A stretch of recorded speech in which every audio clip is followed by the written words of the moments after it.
Hello everyone, and today we're going to tackle the best, or my particular best of 2023 G.I. Joe classified release figures. And there are a lot of them, so instead of pulling them off the shelf one by one and showing you, I'm just going to show you my particular display, and I'm going to pull off the top 10.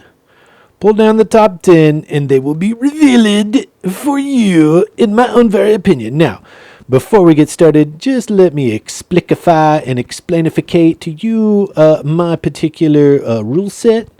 Now, I know that technically speaking, there were some figures that quote-unquote are listed as released in 2023, but in fact were acquired in 2022. And so I'm not going to add those to the list, like Stalker or technically Serpentor and some of those. If I've already reviewed it in the, or put it in the top 10 in the 2022 year, then I'm not going to put it in 2023. Make sense? Okay, so then what we're going to do is I'm just going to go with the ones that I bought, that I acquired in 2023. So there are some that are coming like today, for example, that came out and everyone else has had them in 2023. But for me, it's now 2024, so I will not be adding them to this list, like Shadow Tracker and Wolf Spider, that kind of stuff. Technically, I did get Junkyard and Mutt.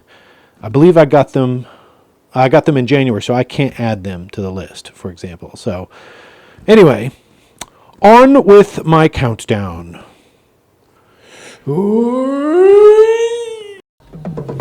Coming in at number 10.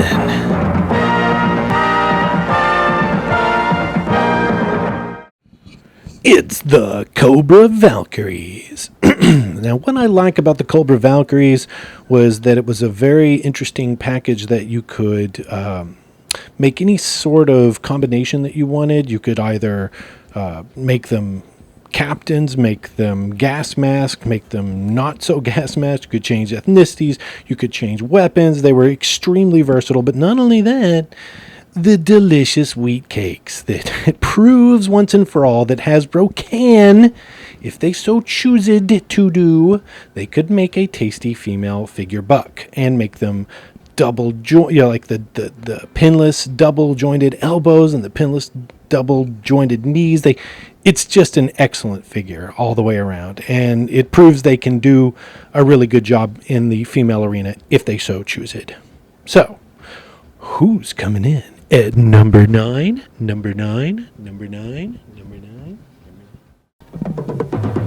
Coming in at number 9.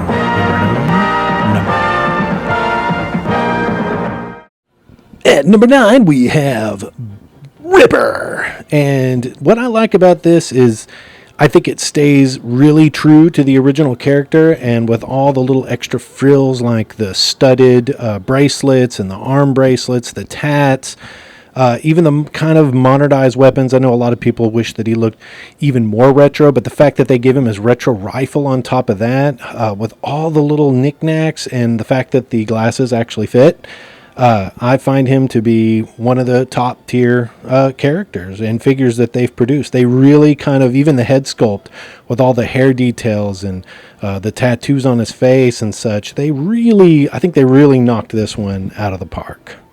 So, who's going to come in at number 8? Coming in at number 8. At number 8, we have the Cobra Snow Serpent. Now, the reason I like this particular figure, it's not so much that it came with an insane amount of accessories, even for the most part that it didn't need, like the the wolf carcasses. But the only thing that kind of sort of dings it from being even a higher spot is this whole, reuse of the bazooka thing, and not giving him an actual AK, but giving him the same accessories as the Valkyrie. That kind of, in my opinion, kind of dumbs it down a little bit. But I think the overall aesthetic, the fur, the thick fur on the sculpt, the fact that figures are falling from my shelves, and that it has that retro-ish feel without going full retro. I know they're coming out with a retro version, but all in all, I liked this figure a lot. It really tugged on the nostalgia strings for my face.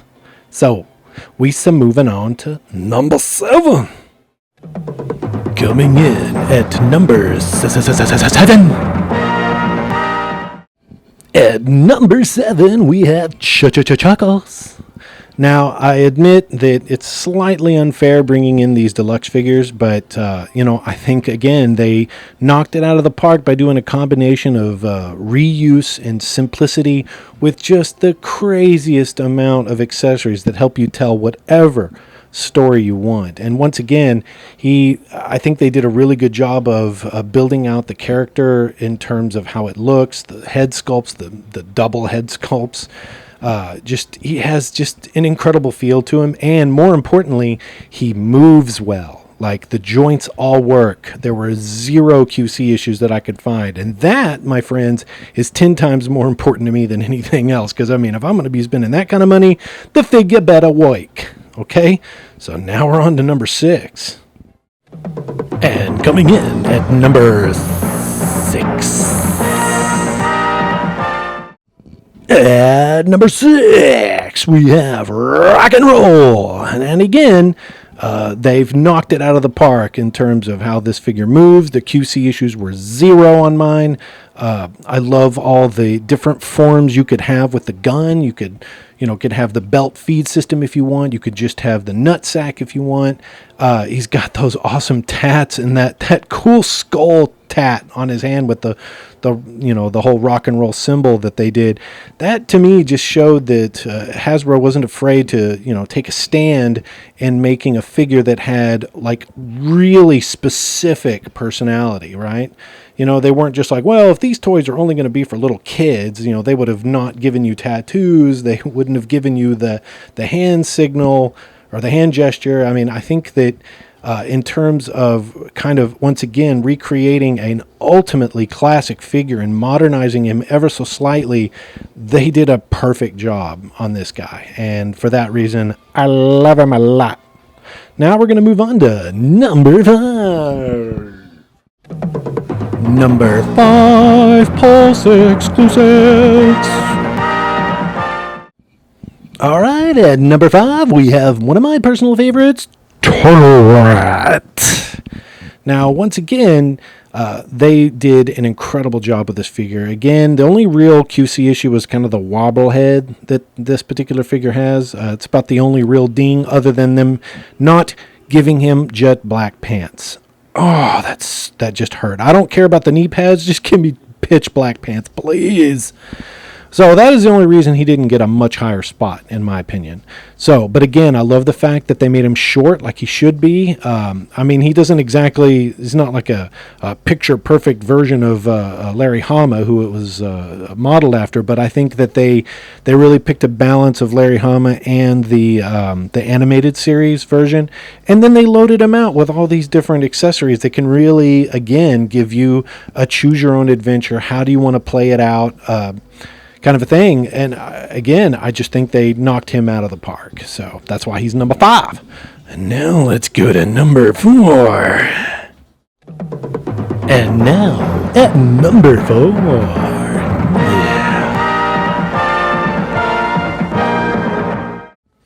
At number 4, we have Lowlight. And once again, tugging on those nostalgic strings like you was playing a guitar as a mariachi. So I think they did an incredible job here. About the only thing that could have made it a slight bit better is if you could remove the cap. Would have been interesting. But anyway, the fact that you can remove his goggles and see that he's kind of all tired and whatnot, I think that's kind of cool. But most importantly, his loadout is just badass, man. That carrying case with the rifle in it and all the little accessories that you can kind of put together, that really, it didn't just update from the original, but it kind of played to the second release that they did in like what the 2000s is when they came out with I think it was the 25th anniversary where they did the thing where you could take the sniper and put it in the carrying case, which by the way was one of the contributions that Bobby Valla of Valaverse did with Hasbro, is that he designed that gun for that particular figure, and they just borrowed that design, updated it, and made it bigger and better. But but again, all around kick-ass figure, moves well. I know there's a lot of people upset at these glaring joint holes in his arms, but I mean, come on, it's really not that bad when you consider that it's just a toy. It's not like, the Mezcos where they put actual cloth there and you can't see any of the joints. But anyway, that's a whole nother issue. And we're moving on to the top 3. And coming in at number 3. All right, at number 3, we have Tripwire. Now, again, this is a contentious debate because a lot of people thought that it was overkill, the amount of things they put. But again, I have to say, the fact that they gave you so many options to choose from, nothing was permanent on it, nothing was completely built in. You could totally format him any way you wanted, like 6 or 7 different possibilities, if not more. Like for me, I kept him about as classic as you can get and took off those arm guards. And by the way, he still has his insignia on his arm. I know I haven't posted that review yet, but yeah, the fact that you even get a little robotic buddy. I know some people were like, yeah, but they didn't have to include it. So you got it. You got an insane amount of stuff, insane amounts of options, and he moves well. So again, it's one of my biggest things is the joints have to work, right? He has to move well, and that's what knocked a lot of the figures out of this running, is their joints didn't work well. So it's like, well, it's a cool figure, great release, but you done screwed up the joints, and that's a big no-no for me. So again, very happy to report at the number 3 spot, Tripwire. Now I wonder if they'll do a listen and learn version. That would be interesting. And now it's time for number 2, and I don't mean the pube. At number 2, we have Scrap Iron. And now, once again, an unbelievably badass release from Hasbro where they clearly needed to do like a top-notch job, and they did. The fact that you can remove his helmet and he's got those awesome scar burns, just the retro-ish color scheme, and that really awesome his particular little robotic firing thing. They kind of updated that. The only thing is, I kind of wish the treads actually worked. If those treads actually worked, that might have bumped him up to number 1. But he is one of my favorite classified releases, even to date. He's right up there, close to Serpentor and Storm Shadow and Stalker. I mean, some of my absolute top favorite figures. And once again, moves well. I had no QC issues on mine. Totally perfect. I even bought an extra one just to keep, just to sit there in my shelf and rot away until I'm old and my daughter discovers and is like, yeah, what's this? And sells it on Fleabay for, ungodly amounts of money in the future when I'm dead. Anyway, so badass figure. But now let's go to the tippity tip. Who was my number 1? Who was it? Who knows? We're about to find out. Ooh. And finally, the number 1 candidate of all time. No, just for this year. Sorry.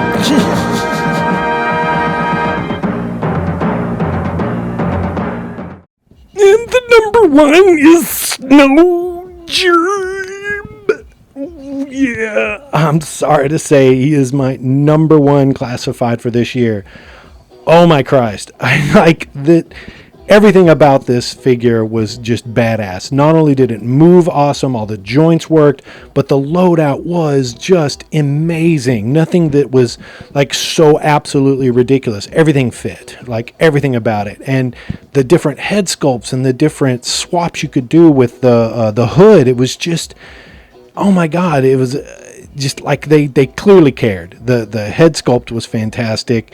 There were so many different ways they could have gone with this, and they just absolutely nailed the living poop out of it. And I know there's some people who are not a fan of the fact that he has kind of gray and then all this brown, but I think it works. I mean, sure, he might not be the best camouflaged in the snow, but he's still Snow Gerb, and he's still badass, and I love it.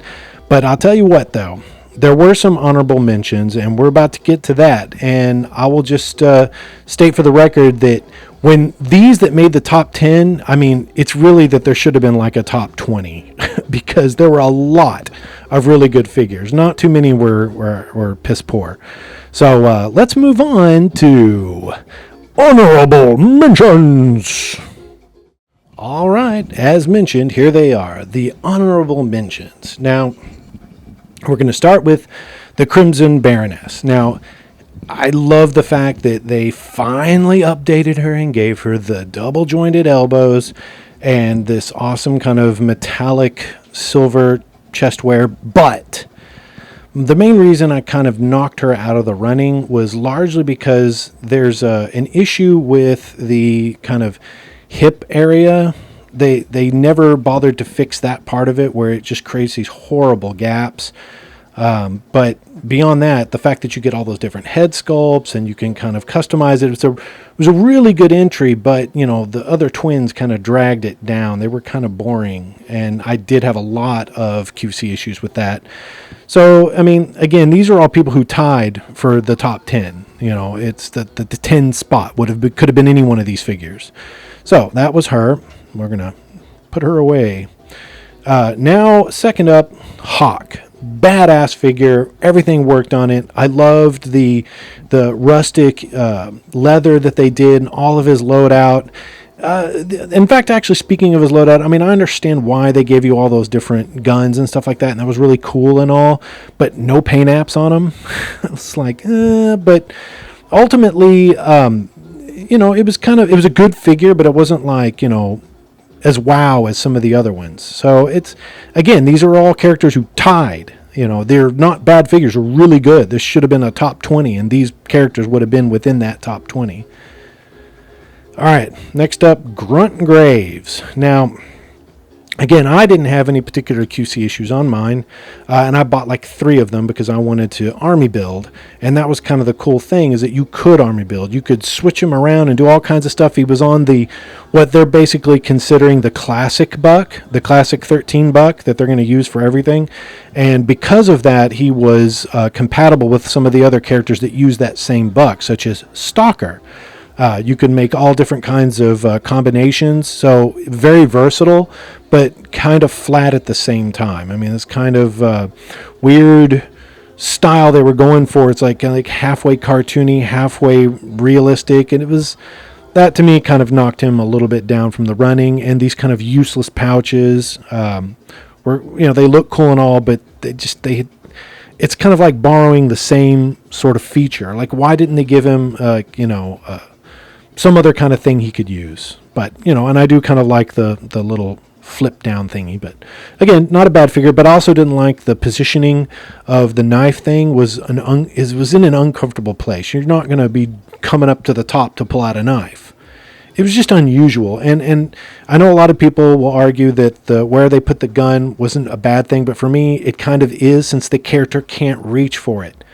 So, for those reasons, I've knocked it down to the honorable mention list. All right. Agent Helix. Now, massive reuse, but done exceedingly well. And I do love the loadout was interesting. The character's backstory is interesting. You know, it moves well. I liked it a lot. It's just, I don't know what it is. I like the figure. It doesn't seem very G.I. Joe to me. I know that's weird and odd, but she doesn't really fit exactly all that well, but I like her nonetheless. And she is classified, so she is canon. Anyway, good figure, a little wobbly, but there you go. So next up, Jody Shooter. Now, I did not originally think I would like that character at all. But when I finally got it, it was a very versatile character. Again, you have all these badass features. The only problem was the gun was just a rubbery mess, and I hated it. So I had to buy the Valiver sniper gun to make her actually work, in my opinion. And the fact that she's Night Force was kind of like, come on, son. Come on, son. Give us an actual, standard version before you give us the sub-teams. But, oh well, I'm sure we're going to get her again in a different color scheme, and she'll just be the standard version, but that's fine. We'll deal with that when we get there. But again, very versatile, great character, like it. Then last up, Torpedo. Now, Torpedo should have been in there. I mean, I really grappled with not putting him in there, and really what it boiled to was the accessories. That rubbery harpoon gun was just like, no. I hated it. And I honestly don't like this MP gun either. It's I don't know. I mean, it works, but at the same time, just like, he really should have been like that 60th anniversary diver that's coming out. That should have been Torpedo, really. But all in all, I mean, it's a fantastic figure. Love the head sculpt. I do like the accessories. It's great, but it's just kind of fell slightly short for me. But anyway, that's it, y'all. That's my review. Snow Gerb took the number 1 spot. I know y'all, there's going to be some hate, and that's cool. I welcome the hate. Bring the hate on, because, like I said, this is just my world, and this is the world I live in, and I'm just sharing my world with you, even if you hate my world. Or even if you like my world. Anyway, so I got more reviews to come, so stick with me. I know it's... I'm not very consistent, but that's, life is happening all around me, and it's becoming difficult. So we'll see how 2024 treats me. See y'all next time.